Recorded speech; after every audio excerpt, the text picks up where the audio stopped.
नमस्कार दोस्तों, मेरा नाम है रंजीत कुमार और हम लेकर आए हैं इंडियन डिफेंस की 5 सबसे बड़ी और लेटेस्ट अपडेट। तो अभी तक वीडियो को लाइक नहीं किया तो लाइक कर दें, चैनल को सब्सक्राइब नहीं किया तो जरूर कर दें। तो बिना टाइम वेस्ट किए चलिए शुरू करते हैं आज की पहली अपडेट के साथ। 9 मार्च 2025 को रक्षा मंत्री राजनाथ सिंह के सामने अल्फा टोकल इंजीनियरिंग सर्विस ने LCA-MK-1A का पहला रियर फ्यूजलेज HAL को हैंडओवर किया है। ये इवेंट आत्मनिर्भर भारत मिशन और पब्लिक प्राइवेट पार्टनरशिप को मजबूती देने की तरफ एक बड़ा कदम माना जा रहा है। राजनाथ सिंह ने HAL और प्राइवेट कंपनी जैसे L&T, Alpha Tocol, Tata Advance System, VEM technology की तारीफ की, जो इंडियन एयरफोर्स के लिए नए प्लेटफॉर्म और टेक्नोलॉजी डेवलप कर रही है। उन्होंने HAL को देश के डिफेंस और एरोस्पेस सेक्टर का फ्यूजलेज और प्राइवेट कंपनी को रियर फ्यूजलेज कहा है, जो HAL को सपोर्ट करके उसे और आगे बढ़ाने में हेल्प कर रही है। फ्यूजलेज एक एयरक्राफ्ट का मेन स्ट्रक्चर होता है जो पायलट, पैसेंजर और कार्गो को होल्ड करता है, और रियर फ्यूजलेज टेल्स और उसके कंपोनेंट्स को सपोर्ट करता है। HAL ने ऑलरेडी 12 रियर फ्यूजलेज मैन्युफैक्चर किया है जो अभी एयरक्राफ्ट असेंबली लाइन में है। प्राइवेट इंडस्ट्री का बना हुआ मेजर स्ट्रक्चर मॉड्यूल अब LCA-MK-1A का हिस्सा बनेगा, जो HAL को 2025 से 26 तक इंडियन एयरफोर्स के लिए एयरक्राफ्ट डिलीवरी करने में हेल्प करेगा। इस इवेंट में air chief marshal AP Singh, MP doctor Sudhanshu Trivedi, HAL के CMD डॉक्टर DK सुनील और प्राइवेट डिफेंस कंपनी के सीनियर ऑफिसर भी मौजूद थे।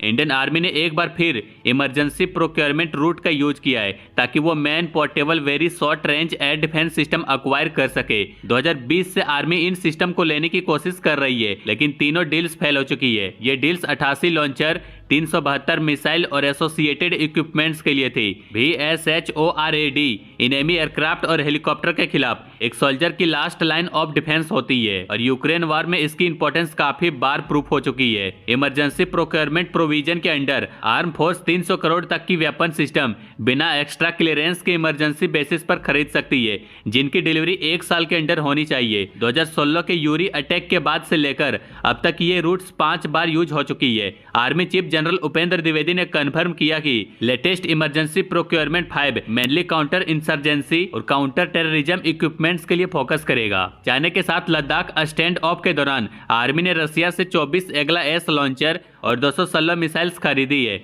Adani defence system and technology limited को 260 करोड़ का ऑर्डर दिया गया है, जो एगला S मिसाइल इंडिया में असेंबल कर रहा है। भारत डायनेमिक लिमिटेड और थेल्स UK के बीच स्टार स्ट्रिक मिसाइल्स के लिए भी एक डील फाइनल हुई है। वहीं DRDO अपने इंडिजिनस VSHORADIR सिस्टम पर काम कर रहा है, जिसका माउंटेड वर्जन टेस्ट हो चुका है। ये प्रोजेक्ट आर्मी, नेवी और एयरफोर्स की 300 लॉन्चर और 1800 मिसाइल की रिक्वायरमेंट्स पूरा करेगा। चाइना ने ऑलरेडी LAC पर अपनी एयर डिफेंस कैपेबिलिटी बढ़ा दी है, और पाकिस्तान ने चाइना से 970 F-16 मैनपैड्स अक्वायर किया है, जो इंडिया के अनमैन्ड एरियल सिस्टम और लॉइटरिंग मुनेशन को काउंटर करने में हेल्प करेगा। DRDO एक advance 300 kilowatt laser weapon system develop कर रहा है, जिसे सूर्या नाम दिया गया है। ये एक डायरेक्ट एनर्जी वेपन होगा जो 20 किलोमीटर तक के टारगेट को न्यूट्रलाइज करने की कैपेबिलिटी रखेगा।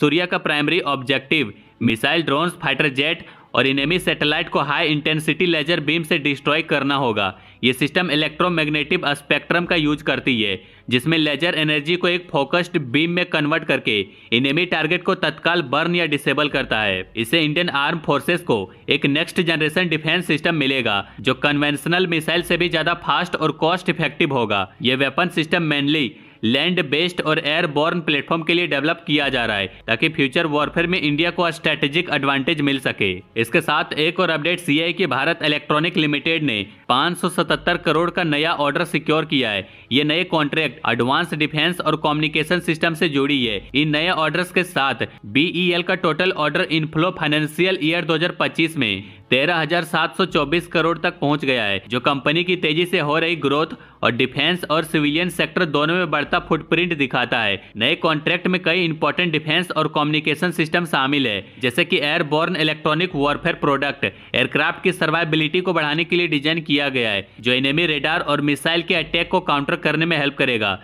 सबमरीन के लिए एडवांस कंपोजिट कम्युनिकेशन सिस्टम एक ऐसी टेक्नोलॉजी है जो अंडर वाटर कनेक्टिविटी को और सिक्योर और रिलायबल बनाती है, जिससे भारत की नेवल फ्लीट और मजबूत होगी। Doppler weather radars accurate weather forecasting provide करने में हेल्प करेगी, जो डिजास्टर मैनेजमेंट और एविएशन सेफ्टी के लिए जरूरी है।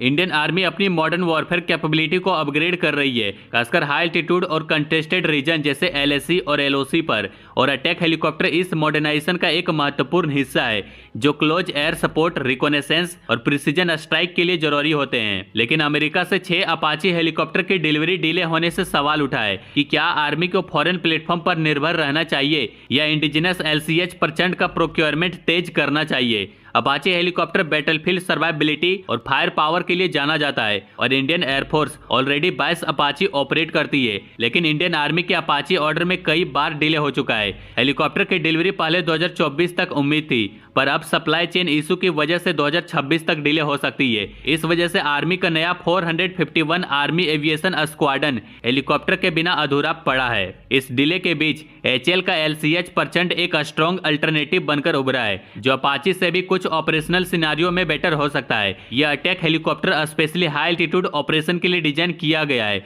और सियाचिन ग्लेशियर जैसे टफ टेरेन में भी सक्सेसफुली ऑपरेट कर चुका है। अपाची के मुकाबले ये आधी कीमत पर अवेलेबल है, जिसमें एक अपाची लगभग $100 मिलियन का है और एक % सिर्फ $50 मिलियन का है। इंडिजिनस होने की वजह से इसका सप्लाई चेन और मेंटेनेंस इंडिया के कंट्रोल में है, जो फॉरेन निर्भरता को कम करता है। HL के साथ ऑलरेडी 156% हेलीकॉप्टर का ऑर्डर अप्रूव हो चुका है, जिसमें 90 आर्मी के लिए है। इन कंडीशन को देखते हुए आर्मी को HL के साथ मिलकर % का प्रोडक्शन और एक्सेलरेट करना चाहिए ताकि 90 हेलीकॉप्टर्स जल्दी डिलीवर हो सके। अपाची का डिले बता रहा है कि फॉरेन प्लेटफॉर्म पर पूरा निर्भर रहना रिस्की हो सकता है।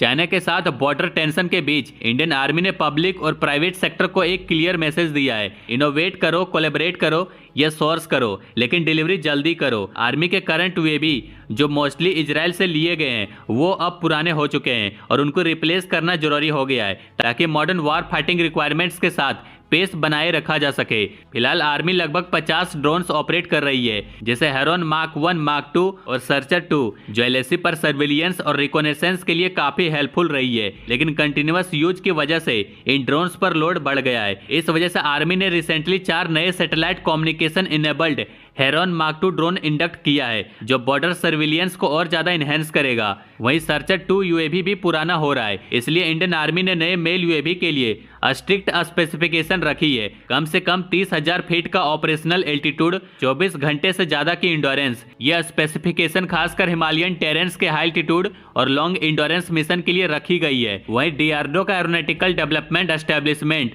नए सॉल्यूशन पर काम कर रहा है, जैसे आर्चर NG और तपस BH-201, लेकिन तपस आर्मी की रिक्वायरमेंट्स मीट नहीं कर पाया और इसे टेम्पोररी हटाया गया है। और आर्चर NG एक प्रोमिसिंग आर्मर्ड ड्रोन है, लेकिन अभी तक डिप्लॉय नहीं किया गया है। साथ ही पब्लिक सेक्टर की लिमिटेशन देखते हुए आर्मी ने प्राइवेट सेक्टर से भी अपील की है ताकि वो नए UAV डेवलप करे या किसी फॉरेन पार्टनर के साथ कोलैबोरेट करे। इंडिया के मिलिट्री मॉडर्नाइजेशन पर अपडेट्स के लिए बने रहिए।